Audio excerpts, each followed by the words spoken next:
For $500,000, I posed as my brother to take care of his blind fiancée. The day she regained her sight, I vanished without a word. We met again at a business press conference. I was an intern reporter. Her status restored. She was the powerful heiress of the Vanderbilt family, holding all the cards. She was in the middle of the interview. We hear that during your illness, it was thanks to your fiancé, Mr. Hayes, sticking by you through thick and thin. Is it true a wedding is on the horizon? A slight smile touched her lips as she raised a hand, revealing a ring. Yes, she said. He and I are getting engaged. But her gaze drifted, intentionally or not, to where I stood in the corner. Before the conference began, the room was buzzing with gossip. The heiress we're interviewing today is the one in charge of the entire Vanderbilt empire. I heard she went blind 5 years ago and was even exiled from the family. If her fiancé hadn't stuck by her side, she probably wouldn't have made it. She'll keep it down. I sat on the sidelines, forcing a smile. My nails, however, were digging deep into my palms. Suddenly, my mentor, Mark, turned to me. Ethan, go grab me a glass of water, will you? I had just reached the water cooler by the entrance when the main door swung open. She walked in. My mind went completely blank. In 3 years, Chloe Vanderbilt had transformed completely. Her once slender, almost frail frame was now tall and poised, the lines of her face softer, more defined. Excuse me, she said coolly, her eyes glancing over me as if I were a complete stranger. There was no flicker of recognition. Flanked by bodyguards, she made her way to the stage. I stood frozen as she walked past me. It took me a few seconds to process it. The 2 years I spent with her were when Chloe was at her absolute lowest. She'd been cast out by her family and blinded in a car accident. Of course, she had no idea what I looked like. It was better this way. By the time I got back with the water, the press conference was underway. Chloe sat on the stage, surveying the room with calm composure. She was fielding questions about her business. Suddenly, a side door near the stage opened. Caleb Hayes walked in, smiling as he spoke to Chloe. Sorry I'm late, Chloe. Something came up on set. He straightened his suit jacket and took a seat beside her. The room fell silent for a beat before the atmosphere turned electric with a romantic buzz.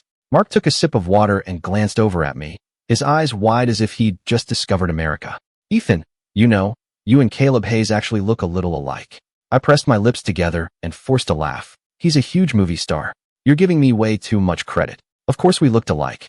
We were brothers. We hear that during your illness, it was thanks to Mr. Hayes here staying by your side. Is it true a wedding is on the horizon? My throat tightened. I stared at Chloe on the stage. A small smile played on her lips as she lifted her left hand, showing her ring finger. On it was a simple, unadorned silver ring. The one I'd bought with money from a part-time job, just to make her happy. The prestigious Chloe Vanderbilt, wearing such an inexpensive ring, looked completely out of place. She traced it gently with her fingertip. Yes, she said. He and I are getting engaged. As she said it, her eyes swept over the crowd below. Intentionally or not, her gaze landed on me in the corner. It lingered for only a moment before moving on. The microphone was passed to Caleb. Mr. Hayes, we hear you're currently filming with director Evans. He's known for not casting new actors. Did Ms. Vanderbilt's influence play a part in that? He smiled and admitted it freely. Of course. I've always been confident in my own abilities, but I won't deny that Chloe has done a great deal for me, and I believe I'm fully deserving of that support. His confident, open manner actually won over the crowd. Someone asked, could you tell us about how you and Ms. Vanderbilt supported each other through that difficult time? The smile on Caleb's lips suddenly froze. In the awkward silence, time itself seemed to slow. After a long moment, Chloe gave a soft laugh and took the microphone. There isn't much to say. The memories we share are for us alone. My eyes suddenly burned. I gripped my pen tighter and quickly looked down, flustered. Every time I closed my eyes, the memories came flooding back. As a teenager, Chloe's rebellious nature had made her a lot of enemies. After her fall from grace, some of them came looking for trouble. I was protecting her and got shoved down a flight of stairs, ending up bruised and bleeding. They got scared and scrambled away. I gritted my teeth, got up, and walked back to her side, pretending nothing had happened. Let's go home. But Chloe suddenly grabbed my hand. You're hurt. We need to go to the hospital. I'm fine. I can smell blood. Her voice rose, and tears welled up in her clouded eyes. When she spoke, it was my brother's name she called. Caleb, when I get better, I'm going to give you the biggest wedding the world has ever seen. After the conference, the sky turned dark and overcast. Outside, a fine curtain of rain was falling. Mark patted his pockets and started ordering me around again. Ethan, I left the memory card inside. Go back and grab it. I jogged back, my shoes splashing on the wet pavement. The elevator number lit up. 1. A moment later, the door slid open, and I came face to face with the two people inside. Caleb had his head tilted slightly, chatting with Chloe about some trivial thing that happened on set. Her expression was cool, but she was listening patiently. They looked close. When Caleb saw me, his face soured instantly. Sorry. I mumbled an apology and turned to take the stairs instead, but Chloe's voice stopped me. Wait. I froze. Weren't you taking the elevator? Get in. I turned back slowly, deliberately lowering my voice. Thank you, Ms. Vanderbilt. She told me to get in, but she didn't move aside, just stood there staring at me. You were one of the reporters today? I don't remember you asking a question. I looked down. Ms. Vanderbilt, I just graduated. I'm only an intern, so I don't have questioning privileges. I see. She replied coolly, her expression unreadable. Beside her, Caleb shot me a venomous look. We should get going, Chloe. We have that dinner with Director Evans tonight. Chloe finally looked away from me. Let's go. I stood alone in the rising elevator, lost in thought. After my parents divorced, my father took Caleb and married into the wealthy Hayes family. For as long as I could remember, I hadn't seen Caleb. But 5 years ago, he suddenly sought me out. I'll give you $500,000, he'd said. You pretend to be me and take care of someone for me. At the time, my mother had just died from a long illness, leaving behind a mountain of debt. I had no other choice. I agreed. It was only when we met that I learned the person was Chloe Vanderbilt, the family heiress. His fiancée, who'd had the accident shortly after their engagement was announced. She's blind and a family outcast. Who wants to take care of that? He'd said with a look of disgust. If I wasn't worried about my public image, I would have broken off the engagement ages ago. Back then, Caleb was just starting his acting career. He'd landed a good role, and his career was taking off. Afraid of being called heartless, he'd dumped the thankless job on me. Chloe had lived a charmed life for 18 years before disaster struck. Her temper became volatile. When I first started taking care of her, she constantly met me with cold, sarcastic remarks. I was being paid for a job, so I never argued back. Until the day I visited my mother's grave and got back a little late. She started lashing out again. Caleb, stop putting on an act for me. Don't think I don't know you can't stand me. You're just afraid of what people will say. She never finished the sentence. Because I suddenly leaned down and kissed her. It was my first kiss, clumsy and artless, more of an angry bite than anything else. But Chloe fell silent. Even the tips of her ears flushed red. I bit her lip again, a little harder this time. Then I pulled back, my hands on her shoulders, breathing hard. Do you feel that? Still think I can't stand you? I took the memory card downstairs to find Mark. He was pleased. Ethan, you're a hard worker. Good. There's a dinner thing tonight. I'll take you along. You can meet some people. In this business, connections are everything. I thanked him immediately. But when we got there, I saw a familiar black Rolls-Royce in the parking lot. I froze. Is Ms. Vanderbilt here tonight? Mark looked back and winked. The dinner I'm taking you to is her dinner. Don't underestimate my connections, Ethan. It was too late to back out now. I had no choice but to follow him inside. Fortunately, the private room was huge. Junior reporters like us weren't even at the same table as Chloe and her entourage. Mark introduced me to several industry veterans. This is our new hire for the year, sharp kid, name's Ethan Turner. Ethan, come say hello. Being the new guy, I had to make the rounds with drinks. I drank so much I got dizzy. All I could do was mumble an apology before covering my mouth and bolting for the restroom. I was violently ill. I rinsed my mouth and splashed cold water on my face before heading out. The hallway was dimly lit. A familiar silhouette stood in the shadows by the window. My heart hammered in my chest. My first instinct was to pretend I hadn't seen her and walk away. But I'd only taken a single step before Chloe spoke from behind me. Her voice was a low, complex tangle of emotions as she said my name, syllable by syllable. Ethan Turner. I stopped dead in my tracks. I swallowed hard as I heard unhurried footsteps approaching. I instinctively closed my eyes. The footsteps stopped right in front of me. Her familiar scent was inches away. I opened my eyes to see her looking at me, her eyes as deep as the ocean. Ms. Vanderbilt. My throat was tight with nerves. How do you know my name? I asked quietly. She didn't answer, just studied me for a long moment before straightening her posture. Your mentor was parading you around all night. The entire room knows your name. Thinking of Mark's booming voice, I felt my face flush. I'm sorry. He's just very supportive of the new hires, maybe a little overzealous. If we disturbed you, Ms. Vanderbilt, I apologize. I tried to explain, worried I might have gotten Mark in trouble. I was afraid of getting Mark in trouble, so I apologized on his behalf. But Chloe fell silent again. Under the warm light, she narrowed her eyes slightly, a cryptic smile on her face. So, In your eyes, Mr. Turner, I'm the kind of person who gets upset over small things. I kept my head down. That's not what I meant, I mumbled. The next moment, a gold-embossed business card was held out in front of me. You're still an intern, right? I have a job opportunity for you. Interested? My head was still spinning when I returned to the table. Mark grabbed my arm the second I walked in. You okay, Ethan? I rubbed my aching stomach. Sorry, Mark, I said quietly. I had stomach surgery a while back, so I can't really drink. He frowned, about to say something. Then his eyes fell to the gold-embossed card in my hand. His eyes widened in disbelief. Is that Chloe Vanderbilt's personal card? I nodded. I thought back to what had just happened. It was her private, personal card, the one people said was impossible to get, with her direct line. You don't get something for nothing. I looked up at her, wary, remembering to keep my voice low. Why would you give such a valuable opportunity to an unknown intern like me? A small smile touched her lips. Maybe I just like the look of you. That sounded exactly like something Chloe would say. During those 2 years I took care of her, as we got to know each other. She would let her rebellious side show, especially in certain moments. I'd grit my teeth, swallowing a groan, and tangle my hand in her hair.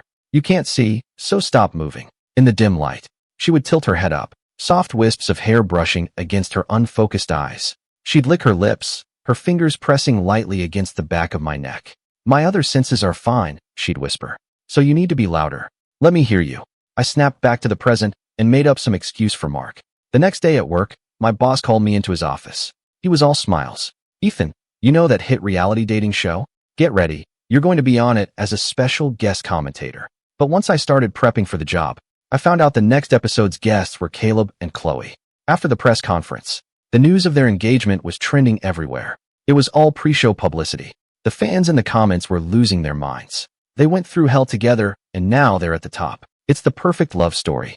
I heard the Hayes family company was on the brink of collapse, but the Vanderbilt group propped them up, and now they're back on their feet. Power couple goals. If you don't ship them, you're crazy. I skimmed through them and closed the app. The host, Angela, was reviewing her script while making small talk with me. If we can get the real story of what happened with her and her fiancé during those 2 years, the ratings will go through the roof. I tightened my grip on my pen and quietly agreed. Every single detail of what happened during those 2 years. I knew it better than anyone, but I could never say a word. Riding on the Vanderbilt family's resources and connections, Caleb was now a bona fide A-list star. The show had barely started, and millions of viewers were already tuned into the live stream. Under the studio lights, I heard Angela begin. So, we hear wedding bells are in the future for you two. Can you share a bit about your journey together? Caleb turned to her with a gentle smile. I never believed any of the rumors or lies they spread about her back then. In my eyes, Chloe has always been the one I love. He looked at her with deep affection. His gaze was so tender it was almost liquid. But Chloe, her eyes lowered, just smiled. Liar. Have you forgotten how much you couldn't stand me right after I went blind? Caleb froze. His eyes darted towards me, a flash of malice in them. But with the cameras on him, he had to force a smile. I don't really remember that. I guess as our love grew, I only held on to the sweet memories. I glanced at the live comments scrolling on the monitor. The screen was flooded with comments like, so sweet. I set down my script, gripped the microphone, and directed a question to Chloe. It seems you two remember things a bit differently. Is there more to the story? Perhaps you could tell us how you managed to work through your differences. I didn't think she would answer. But after a moment of silence, Chloe began to speak. Right after I lost my sight, I was devastated. I hated the world, and I hated him. He was working long hours, but still had to take care of me in his spare time. One day, he was so exhausted and distracted, he left fish stewing on the stove, forgot to turn it off, and went out to buy salt. By the time he got back, the kitchen was on fire. My throat felt like it was closing up. In a daze, I could almost feel the heat of that evening again. The residual heat from the flames hanging in the air. I had dragged Chloe out of her room. I grabbed her by the collar, my voice shaking with fury. Were you trying to die? My whole body, my voice. Everything was shaking. She didn't fight back like she usually did. Instead, she was silent for a long time before asking in a hoarse voice. Wouldn't it be better if I died? Wouldn't that be a relief for you? It was in that moment, I think, I suddenly realized. The once high and mighty Chloe Vanderbilt was now just a broken kitten, all bluff and no bite. So I pushed her back into the room, panting. The walls were scorched black. I undid her buttons, one by one. I missed dinner, I whispered. You can be my compensation. She seemed to understand. Are you sure? My kiss cut off the rest of her words. Chloe, I never thought you were a burden. That night, it felt like the world had turned upside down, and we were the only two people left in it. And now, here she was, bringing it all up again. But the man sitting beside her, her loving fiancé, was Caleb. The whole world believed that memory belonged to them. A suffocating bitterness bloomed in my chest. From this close, her scent, so familiar yet so foreign now, wrapped around me. It was overwhelming, but it no longer belonged to me. She paused, and as the audience applauded, she finished. I'll never forget the moonlight that night.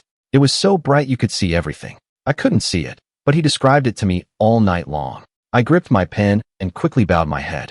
My eyes ached. Because I'd gone off script with my questions, we learned details no one had ever heard before. The interview was a massive success. By the end of the show, viewership had broken 10 million. It was the first time anyone had gotten details about that hidden, dark period in the Vanderbilt heiress's life. Everyone was buzzing. Backstage, Angela clapped me on the shoulder. That's some real reporting, Ethan. Those questions were so sharp, they had no choice but to answer. Then I turned and saw Chloe and Caleb walking toward us. Angela's voice died in her throat. Chloe's cool gaze swept over me. Were those your questions today? I nodded. Caleb's voice was deceptively soft. Mr. Turner, you certainly have a knack for hitting where it hurts. But let me give you a piece of advice. Remember your professional ethics. Don't get ideas about things that are out of your league. I said nothing. I just looked back at Chloe. Her expression was sharp as she said coolly, Mr. Turner is very capable. From now on, you'll be our primary media liaison. Caleb's head snapped toward me. His eyes were filled with fear and hatred. He cornered me in an empty hallway, his expression a mixture of wariness and disgust. Ethan Turner, you're just insatiable. You took my money. What the hell are you doing back here? I looked at him calmly. I graduated. I came back for a job. It was a simple statement. A job? Ethan, do you take me for an idiot? He suddenly exploded, shouting at me. Get the hell out of here. You tell her you're dropping the assignment, or I'll make sure you never have another peaceful day in your life. I ignored him and walked away. Caleb was true to his word. Suddenly, I started hitting roadblocks everywhere at work. Opportunities that should have been mine were suddenly given to someone else. Then, one evening just before closing time, my boss called me into his office. There's a major annual development conference next month. I want you to host it. I was stunned for a moment as he continued. Ms. Vanderbilt specifically asked for you. After work, a familiar Rolls-Royce was parked across the street from my office building. The window rolled down, revealing Chloe's cool expression. Since you're so curious about my past, Mr. Turner, why don't you ask me about it yourself? I looked down. I have no interest in prying, Ms. Vanderbilt. It was just for the job. Even for the job, I gave you my personal card. You could have called me. I pressed my lips together. There was no need. Because in that moment, I was struck by the realization that 3 years had passed. She was the powerful Ms. Vanderbilt, not the volatile girl who, after one of our fights, would cling to me, pitifully seeking comfort and kisses. The Hayes family's influence was waning. Without Chloe's tacit permission, Caleb would never dare to target me so openly. Maybe, to her, that part of her past was a shameful secret she wanted to keep buried. I turned to leave, but Chloe stopped me. Wait. She got out of the car, blocking my path. Mr. Turner, can we talk? My voice was hoarse. What do you want to talk about, Ms. Vanderbilt?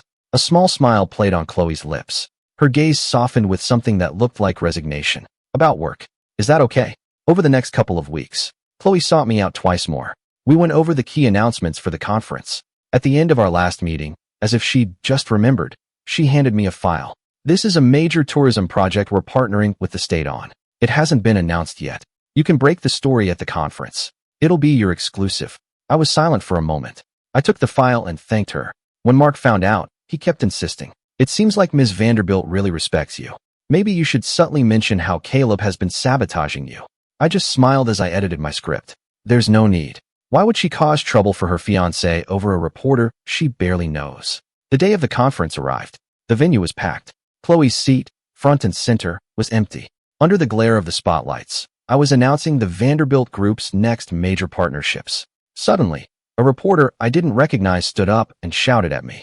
Where did you steal that classified information? My expression hardened. My work with the Vanderbilt Group was conducted through completely legitimate, official channels. Legitimate? You think someone who sleeps his way to the top has any right to say that? He yelled, and I have proof. Someone else walked onto the stage. It was Caleb. He stared at me and sighed softly. Ethan, it's understandable that a young reporter like you would be drawn to Chloe.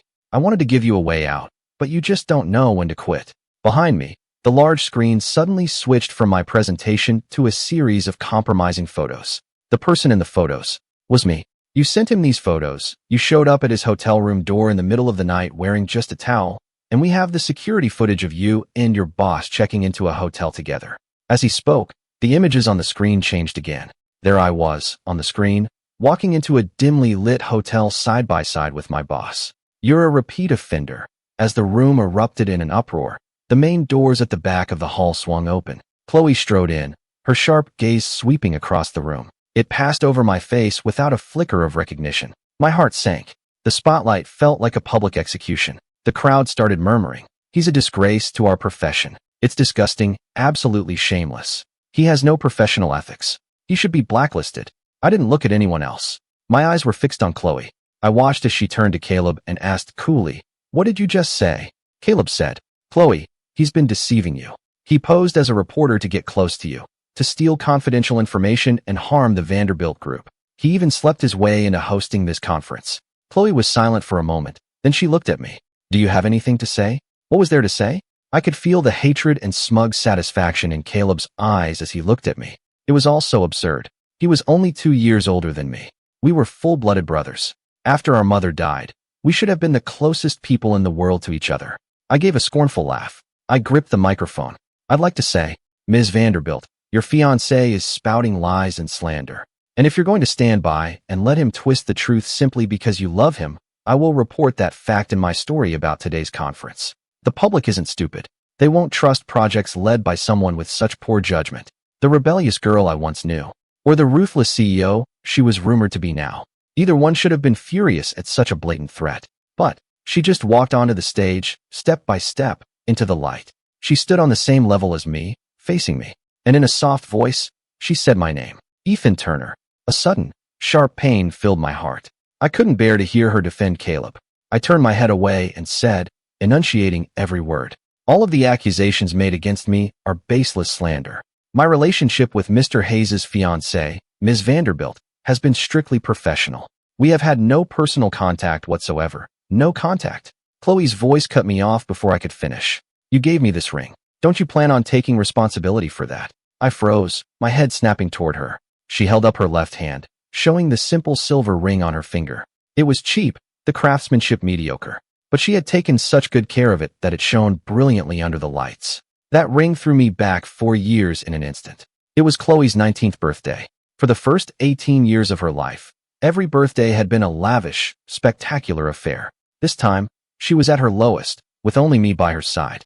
To cheer her up, I'd worked a 2-day job between writing papers. With the couple $100 I earned, I bought a cheap pair of matching rings. When I got back, I took her hand and slipped one on her finger. Chloe couldn't see, but she could feel it. Her ears turned red, but she still managed to ask, "What's this?" I teased her. "A couple was fighting on the street and threw it. I waited for a while and picked it up. Hope you don't mind a second-hand ring, Ms. Vanderbilt." "Don't call me that." She carefully cradled the cheap silver ring in her hand. "I like it even if it was just found on the street. Because you're the one who gave it to me." And she meant it. From that day on, she never took it off. Not once. I snapped out of the memory. Chloe was walking toward me, her eyes fixed on mine. "Say something, Ethan." "There's nothing to say," I said quietly. "You've got the wrong person, Ms. Vanderbilt. Isn't that the ring your fiancé, Mr. Hayes, gave you?" She scoffed. "I never said where it came from." "How would you know that?" By the time she finished speaking, she was standing right in front of me. We were inches apart. There was nowhere to run. The crowd was whispering. "What's going on? Is she saying that reporter was the one with her back then? Then what about Caleb Hayes? You know, they really do look alike." Caleb stared at me, his eyes burning with hatred. But he had to soften his tone to plead with Chloe. "Chloe, don't let him fool you. The man is a pathological liar. He has a history of this." I closed my eyes, forcing down the storm of emotions inside me. When I opened them again, my expression was calm. "Yes, I gave it to her. I was paid to impersonate Caleb Hayes. I lied to you for 2 years. Then I took the money and left. I've forgotten everything that happened back then. You thought it was Caleb all along, and you're engaged to him now. What's the point of correcting the record?" I couldn't say any more. I swallowed the lump in my throat and took a deep breath. I put down the microphone and turned to leave. But as I turned, her hand closed around my wrist. The familiar warmth of her palm spread through my skin. Her voice was low. "Of course it matters. You told me that as long as I wore this ring, you'd recognize me anywhere. Is that still true?" My eyelashes fluttered. I looked down, burying all my emotion deep in my throat. I slowly, gently, pried her fingers off my wrist. When I looked up again, my face was a mask of indifference. I forgot.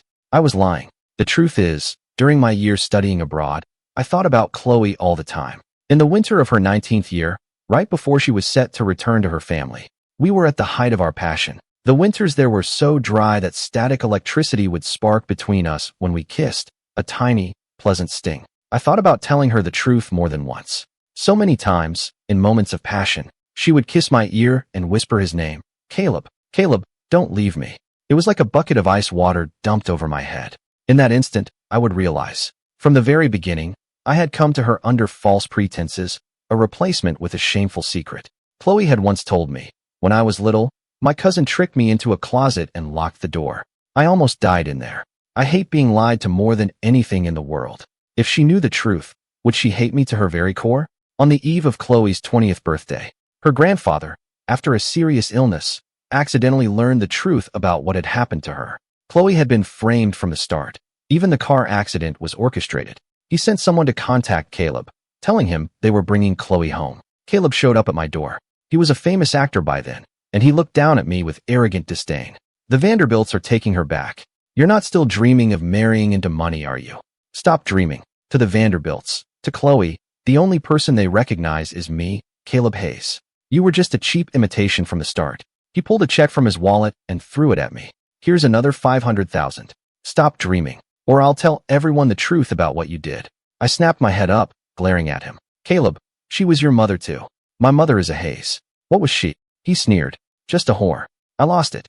I grabbed him by the collar and punched him twice, hard. Hearing the commotion, someone rushed in, twisted my arm behind my back, and forced me to the floor. The great actor stood over me, looking down his nose. Was I wrong? Take the money, go abroad, and stay out of sight. Otherwise, I'll have her scandals carved right onto her tombstone. He left. I stared at the check lying on the floor. I thought back to 2 years before that. When my mother was sick, we were drowning in debt. After she died, I couldn't even afford a decent burial plot for her. That's when Caleb contacted me. You want money? He cut me off with a sneer. She only raised me for a few years. She's dead. Why should I give her any money? I thought he was still resentful, so I tried to explain. She wanted custody of you back then. You were the one who cried to go with Dad. Of course I wanted to go to the Hayes family. Do you think I'm an idiot like you? Caleb's face hardened as he cut me off. What? Did you want me to stay and live your pathetic, poor life? So poor you can't even afford a grave when you die? I looked at the man in front of me. The words caught in my throat. I couldn't say a thing. His face, so similar to my own, was a mask of impatience and disgust. The designer suit, the diamond cufflinks. Any single item was worth more than I could imagine. He picked up his coffee and took a slow sip. Finally, he got to the point. But, for old time's sake, since we're brothers, you need money. I can give it to you. $500,000. You pretend to be me and go take care of someone. The press conference had devolved into a complete farce. The way people were looking at him grew stranger by the second.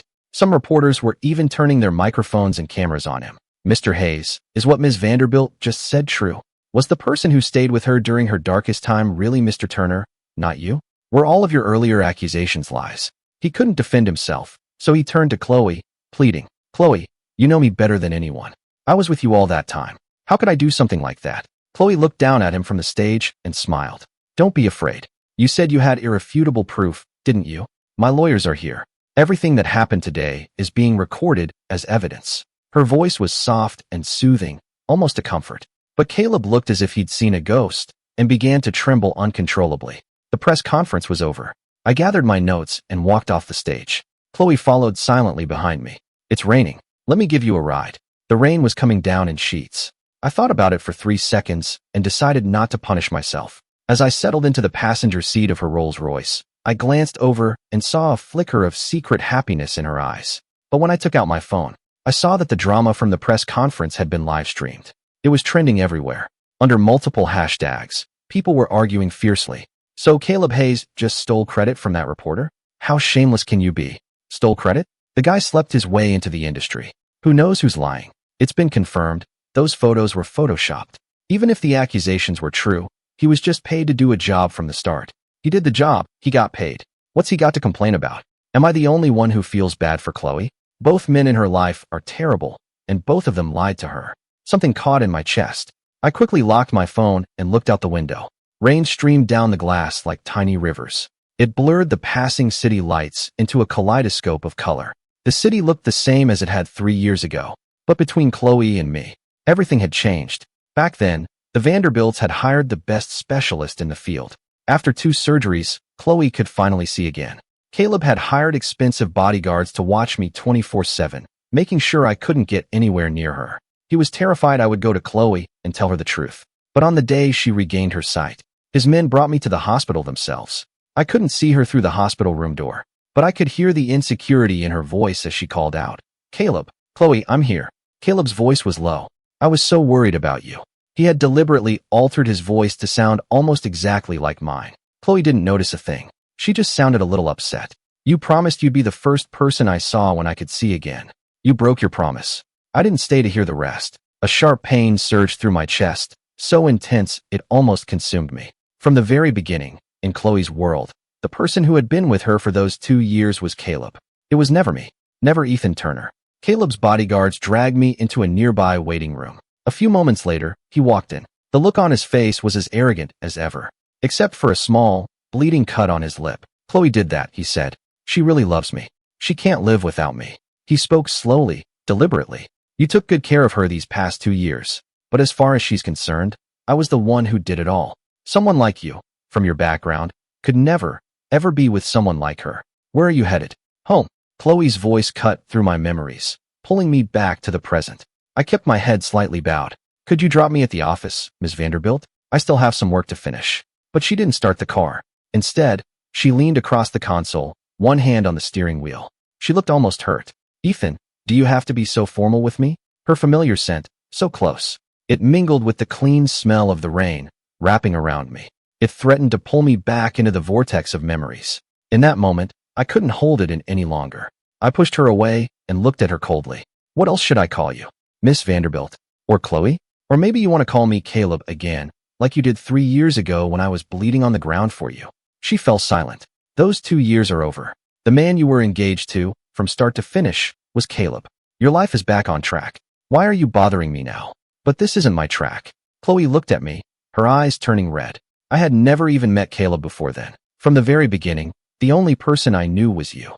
A dense, heavy pain welled up inside me. I closed my eyes. When I spoke, my voice trembled. "You're still lying to me. Chloe, the day you got your sight back, I was right outside your hospital room. I heard you. I heard you accept Caleb as me without a single doubt. You hugged him, you kissed him." She cut me off sharply. "I didn't." The second I opened my eyes, I knew he wasn't you. I was stunned into silence. I heard Chloe's voice, deceptively calm. "The Vanderbilt family is a complicated place. In that hospital room that day, there was more than one person who wanted me dead. So the moment I realized he wasn't you, I made a decision. Caleb was the perfect target." A sharp, cold smile touched her lips. "He likes to play the part of an impostor, doesn't he?" Then I decided to let him play the part. Flashes of old news reports suddenly came to mind. Things I'd seen while I was abroad. One said Caleb was nearly killed in a real explosion on a movie set. Another said a massive billboard had fallen and nearly crushed him while he was out with Chloe. "I didn't ignore you on purpose. A lot has happened these past 3 years. After my grandfather died, members of my own family came out of the woodwork, trying to kill me. But now they're all either in prison or in the ground, including my own mother. It's not that I'm afraid of dying. When my cousin went crazy and stabbed me after I forced him to give up his shares, I barely felt it. In that moment, all I could think was, I missed you." The parking garage was silent. In the dim light of the car, she took off her blazer, revealing a scar on her chest, close to her heart. "The Vanderbilt family is a mess. Taking control wasn't easy, but it doesn't matter. After today, Caleb and the last of his supporters will be finished. The entire Vanderbilt empire, including me, can be yours." She leaned closer, her eyes locked on mine. The eyes that had once been gray and unfocused were now as bright as if they held the entire universe. I swallowed hard. "But you and Caleb, I never kissed him. Not once." Her voice grew firm. "I've only ever kissed one person in my life. You." With that one sentence, the last thread of my composure snapped. As I pulled her to me, tearing at her collar, a flood of memories, hot and intense, washed over me. Her darkest days were also the most uncertain and lost years of my own life. All that reckless, pent-up emotion. In the end, it all transformed into a desperate, tangled passion between us. By the time the storm passed, it was late. Chloe drove us to a house on a quiet street. I pulled out my phone and saw the headline, marked with a bright red breaking tag. Hashtag Caleb Hayes detained for questioning. Last month, my half-brother contacted him. He threatened to expose Caleb's secrets unless Caleb stole bid proposals and other classified documents from me. I was silent for a moment. I know, I said quietly. You know? Chloe turned to me sharply. Did you arrange it, Ethan? I nodded, digging my nails into my palm to force myself to meet her gaze. I came back to destroy the Hayes family, to destroy Caleb, and to clear my mother's name from the lies the Hayes family spread 20 years ago. I was willing to do whatever it took. It's the main reason I went into journalism. 20 years ago, the young heiress of the Hayes family wanted my father. She set a trap for my mother, framing her as a prostitute. And Caleb, just a little boy, helped them do it. Also, he could live a life of luxury. He pushed his own mother into the abyss. My mother was arrested, held for 15 days, and lost her job. When she came home, the neighbors whispered and pointed, taking my father's side. After the divorce, my mother took me, and we retreated in shame to the small town where she grew up. She fell into a deep depression and died from illness just after her 50th birthday. On the day she died, the news on the hospital TV was about the Hayes family. They were described as a model family, a loving couple with a brilliant son. What a joke. When my mother died, she weighed less than 100 pounds. Her hands were a mass of purple bruises from 4 needles. She should have lived a long, happy life. The Hayes family business is dirty. They've hurt so many people. How dare they call themselves a model family? I covered my eyes, forcing back the tears. Chloe, I used you. I knew you would never forgive a betrayal, so I set him up to cross you. If you're hurt by that, if you hate me for it, I understand. But I had to be the one to send him to hell. I pushed down every emotion and looked at her, my face a calm mask. But, Ethan, she said softly, your hands are shaking. Chloe took my hand from behind my back, brought it gently to her lips, and kissed it. Don't be afraid. The fact that you used me makes me happy. It means I was in your thoughts. Of course I'm on your side. I told you. The entire Vanderbilt empire, including me, is yours. The news about Caleb's arrest dominated the headlines for 3 days. The Hayes family, desperate to control the narrative, came to Chloe for help. She sat behind her desk, listened to their pleas, and smiled. That's a very touching story. But as for what happens next, I'm afraid that's up to my fiancé. My father and his wealthy wife turned and saw me. The color drained from their faces. I gave them a small smile. You two should start preparing, because soon, you'll be joining him. Chloe held another press conference to clarify her relationship with Caleb. When asked, she replied with a cryptic smile. Fiancé, I never said it was him. I was always talking about the man who took care of me back then. A reporter asked, but wasn't he only there because Caleb Hayes paid him to be? The smile never left Chloe's lips, but her eyes turned to ice. I'd advise you to choose your next words very carefully. There are plenty of rich people in the world. Why did he only agree to take money to take care of me? It's because he loves me. The reporter was silent. Sitting beside her, I was silent too. After the press conference, I released the recordings I'd made of my conversations with Caleb all those years ago. She's blind and a family outcast. Who wants to take care of that? She only raised me for a few years. She's dead. Why should I give her any money? Did you want me to stay and live your pathetic, poor life? So poor you can't even afford a grave when you die? The public outcry was deafening. No way. I thought his whole brand was being this classy, generous guy. So he and Ethan Turner are brothers, and he's the one who hired Ethan to take his place. He wears million-dollar outfits, but wouldn't pay for his own mother's grave. Disgusting. Riding the wave of public opinion, I started a live stream. In front of millions of viewers, I told the 20-year-old truth. The Hayes family heiress, Catherine Hayes, wanted my father. Instead of just getting a divorce, they conspired. They set a trap to frame my mother, to force her to live the rest of her life in shame. Standing behind me was a nervous-looking man with a buzz cut. I had spent years, during my studies and my internship, tracking him down. I finally got a lead from a senior colleague. He had a history of petty theft and had been in and out of jail. Back then, he said, Catherine Hayes paid me to do it. Mrs. Turner was innocent. Her own son tricked her into coming to a party at the Hayes mansion. When she had too much to drink, I helped her to a room and planted a stack of cash under her pillow. Catherine Hayes had already called the police. Before my mother could even sober up, the police burst in for a vice raid. Even today, it's frighteningly easy to frame a woman, to spread rumors and brand her as promiscuous. Let alone back then. I study journalism and I work in this field for a reason, and it's not just about this one case. I will dedicate the rest of my life to fighting for justice for all those who have been wrongfully accused. The live stream was the final nail in the coffin for the Hayes family. Their business had been built on dirty dealings from the very beginning. Now, with new federal investigations, they were caught in the crossfire. It was never me propping them up, Chloe explained. It was my dear half-brother. Chloe said, we just had a few joint projects. I can pull out any time without any impact on my own company. I was finally able to breathe a sigh of relief. I submitted all the evidence I had gathered over the years to the police. Thankfully, Chloe had been meticulous about cutting ties with all those people after she took over the family business. She wasn't implicated in any of it. On the day the Hayes family empire finally crumbled, I brought a bouquet of flowers and took Chloe to visit my mother's grave. In the photo on her headstone, her smile was as gentle as ever, but there was always a hint of sadness in it. She was a kind, gentle woman who had truly loved my father. And because of that, she never really recovered.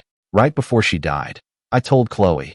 She was lying in her hospital bed, and she held my hand and told me not to blame Caleb. She said, your brother isn't their real blood. It must be so hard for him living there. She didn't know. For all those years, Caleb had used her, belittling and shaming her memory. It was how he won favor with Catherine Hayes, how he solidified his place in that family. He started to rot from the day he set foot in that house. I looked at the photo on the headstone. Mom, no one will ever believe those lies about you again. I have a good career now and a girlfriend. Chloe, standing beside me, corrected me in a whisper. Fiancé. Right, I said. Fiancé. I unconsciously twisted the silver ring on my finger, the one that matched Chloe's. I had hidden it at the bottom of my suitcase after I went abroad. I never thought I'd have the chance to wear it again. I straightened the flowers, stood up, and bowed my head. When I turned back, Chloe was looking at me intently. Ethan, go wait for me in the car. I'd like to speak with your mother alone for a moment. The autumn night was cool. I waited in the car for a long time before Chloe returned. Her coat was damp with evening dew. I turned to her. What did you say to her? She started the car. It was a long moment before she answered. I just thanked her for bringing you into this world. Otherwise, I would have died 5 years ago, in the summer when I was at my lowest. After the dust settled on everything, I was officially hired full-time and even got a small promotion. I started taking on my own assignments. My first was about a high school girl who had been bullied for a year by a group of wealthy students. She had jumped from the roof of the school. Their families are rich and powerful, my boss warned me. No one wants to cross them. He looked at me, hesitating. If you don't want to take it on. Of course I'm taking it. I took the file. Actually, I'm already working on a proposal for an anti-bullying advocacy campaign. I'll send it to you this afternoon. It wasn't every day you had someone as rich and powerful as Chloe in your corner. I was going to use that backing. The interview and the subsequent anti-bullying campaign kept me busy for the better part of a month. I barely saw Chloe at all. She'd send me 20 iMessages, and I'd only have time to send back a single emoji in between bites of a sandwich while scrolling through news feeds. Then one night, she told me she had a surprise for me and that I had to come home. I opened the door to our apartment. The night sky was full of stars. In the steam-filled room, she was looking at me. Her gaze was heavy, clinging to me. A single small lamp was on by the bed, and moonlight poured in like liquid silver. Even so, it did nothing to cool the humid air in the room. Ethan, kiss me. Don't be so nervous, you idiot. It mingled with the desire in her eyes. It was pure seduction. By the time the storm passed, the sky was already beginning to lighten. I suddenly remembered something. I have to go out of town next month for a big story. It's about a young girl in a remote mountain town who's been the victim of systematic abuse by the entire village. She walked all night through the mountains just to get to an internet cafe in the nearest town to contact me. The place is pretty remote, and the local power structures are deeply entrenched. It's going to be difficult to get people to talk, so I'll probably be there for a while. She sat up immediately. That's dangerous. Maybe. I wasn't too concerned. I sat up and poured her a glass of water. Seeing the way she was staring at me, I tried to reassure her. I'll be as careful as I can. But this is the job. It's our responsibility as journalists. Chloe was silent for a moment. I'm going with you. But don't you have that huge contract negotiation next week? It can be postponed. Why? You really don't have to. I tried to reason with her, but she cut off the rest of my words with a fierce kiss. The kiss moved down my neck, and she whispered against my skin, her breath hot. She whispered, because I'm your most loyal protector. You just focus on changing the world. I'll be there to watch your back.